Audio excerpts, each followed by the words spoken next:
عمل منصوبوں پر کام کیا جائے۔ وزیراعظم شہباز شریف کی زیر صدارت لندن میں اجلاس، کہا کہ زراعت، آئی ٹی، معدنیات، ٹورزم اور قابل تجدید توانائی اہم شعبے ہیں جن میں بیرونی ممالک سے سرمایہ کاری آ سکتی ہے۔ ہدایت جاری کی کہ زیر تکمیل منصوبوں کو بروقت مکمل کرنے کے لیے تمام تر وسائل بروئے کار لائے جائیں۔ اقتصادی سرگرمیوں کے روڈ میپ میں نجی شعبے کا کلیدی کردار ہوگا اور ان کی شمولیت کو یقینی بنایا جائے گا۔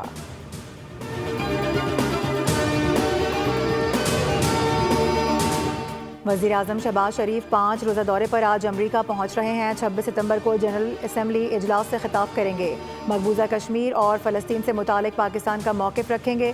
شہباز شریف کی امریکی صدر ڈونلڈ ٹرمپ سے ملاقات کا بھی امکان۔ خطے سمیت عالمی امن و سلامتی پر تبادلہ خیال کیا جائے گا۔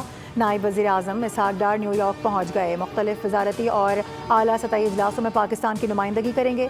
اسحاق ڈار وزیر اعظم کی مختلف مصروفیات میں بھی ان کے ساتھ ہوں گے۔ اقوام متحدہ کی جنرل اسمبلی کے 80ویں اجلاس میں شریک ہوں گے۔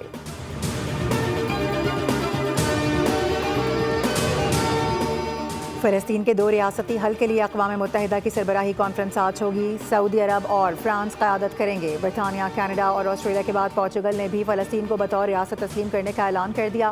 فرانس کی جانب سے آج اعلان متوقع۔ امریکہ نے برطانیہ، آسٹریلیا اور کینیڈا کا فلسطینی ریاست کو تسلیم کرنا نمائشی اقدام قرار دے دیا۔ امریکی محکمہ خارجہ نے کہا ہے کہ امریکہ کی ترجیح سنجیدہ سفارتکاری ہے، نمائشی اعلانات نہیں۔ امن، اسرائیل کی سیکیورٹی اور یرغمالیوں کی رہائی ہماری ترجیح ہے۔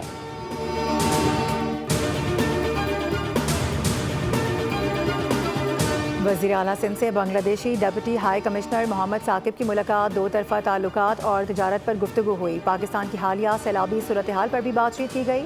وزیر اعلیٰ سندھ نے کہا کہ بنگلہ دیش اور پاکستان برادر مسلم ممالک ہیں، دونوں ممالک کے درمیان تجارت کے فروغ کی ضرورت ہے۔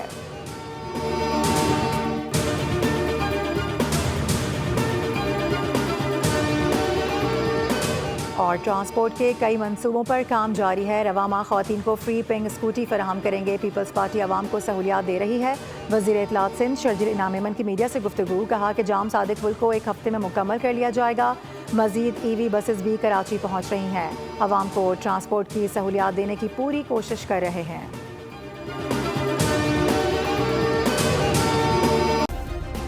سبسکرائب کریں اور بیل دبائیں تاکہ کوئی خبر رہ نہ جائے۔